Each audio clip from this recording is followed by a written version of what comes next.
Yes, we're here at the Aviva Stadium in the aftermath of Ireland's 23 points and 13 defeat to New Zealand. It was live on Virgin Media 1 this evening, and I guess everybody, well, the vast majority of people here are leaving feeling pretty deflated and pretty disappointed. It was an underwhelming game almost throughout, and particularly so when you look at the scoreboard.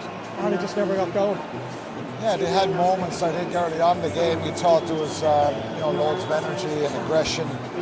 The breakdown was good, but you give away that many penalties, 13 penalties, I think, as opposed to 5, and it hurts you. The turnovers and the handling errors, I think, were a big issue as well. And Ireland never really got that sustained pressure to kind of take it out of the legs of the New Zealand players. So, the fear before the game was maybe they would be a little bit rusty, that they haven't played. This is their first game. Did that show for you?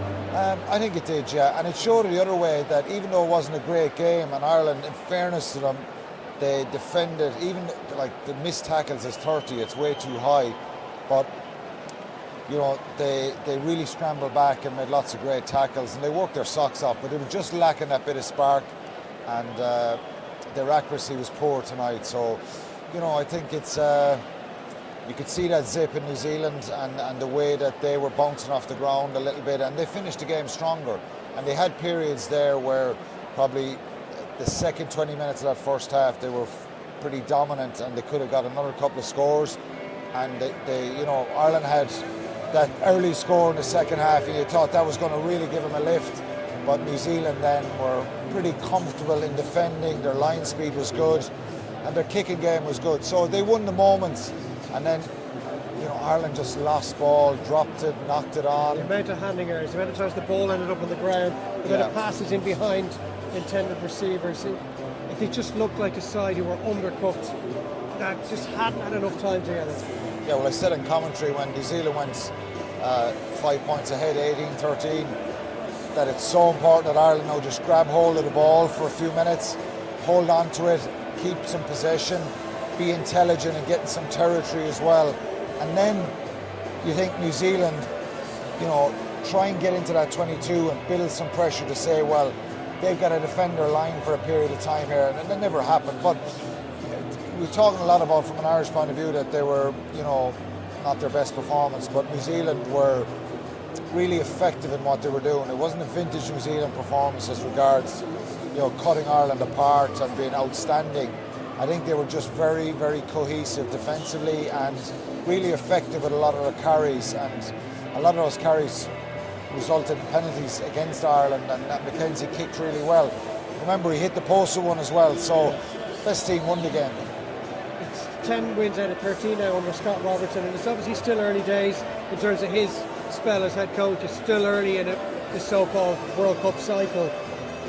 They're a team in transition, but are there really good signs from their point of view that he's building again? They're in the top half of that transition. They're not, I think, because they're getting a settled look about them, this New Zealand side now, and they showed in the Rugby Championship when they, obviously, really poor performance by them against Argentina, and they lost that game. They bounced back a week later, and they walloped Argentina.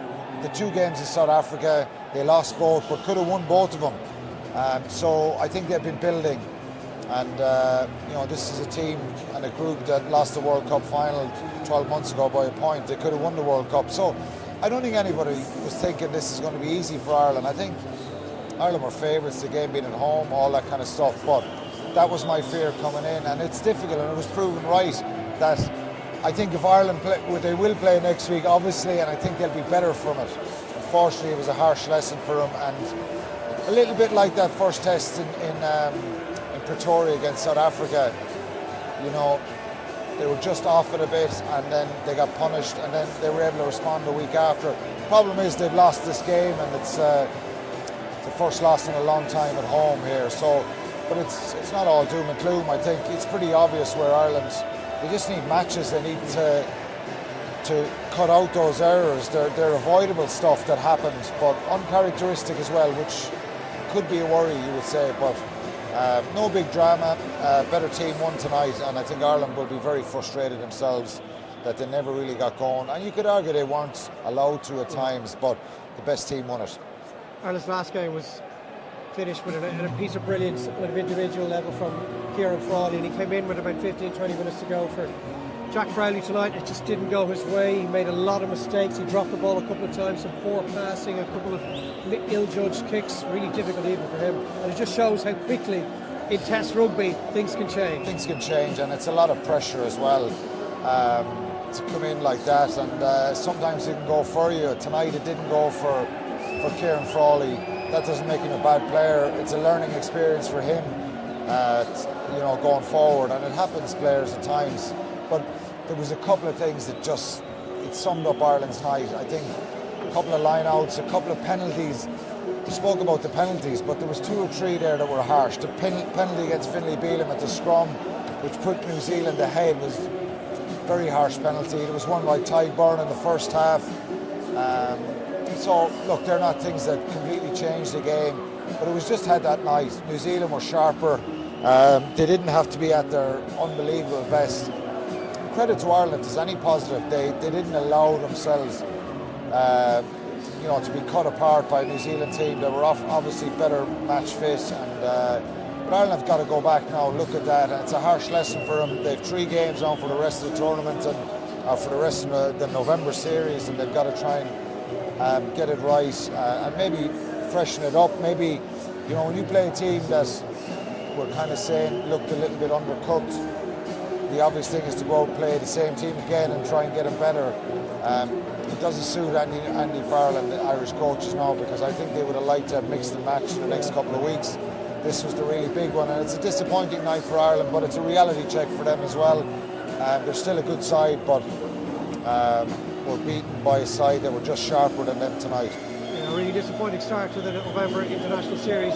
From an Irish point of view, New Zealand make it 2 from 2 on their tour, but Ireland have to get back up on the horse, because we're going to be back here in a week's time when the Pumas are in town.